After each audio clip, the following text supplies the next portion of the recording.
Λίγα λεπτά πριν τον Απόπλου για τη μεγάλη πολύνικη ναυτική τραγωδία του 2009, κάθετος κυνήγι του Ακιού, μπροστά από σούπερ μάρκετ ετοιμαζόμαστε για ψώνια με τη λίστα εδώ πέρα. Όπως βλέπετε, είναι ολοκάθαρο, διότι ψώνια χωρίς τη λίστα δεν γίνεται. Αν ξεχάσεις κάτι, δηλαδή υποτεθείς το ότι πηγαίνεις για ψώνια και ξεχνάς. Και ξεχνάς να πάρεις τσιμπολογήματα. Τι θα τσιμπάσω, ένας τον άλλον.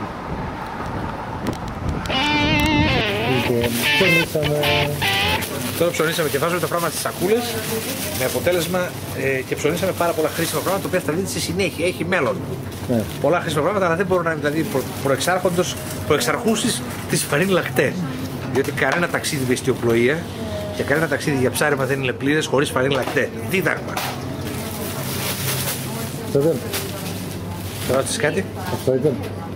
Ναι, αλλά έχει συνέχεια.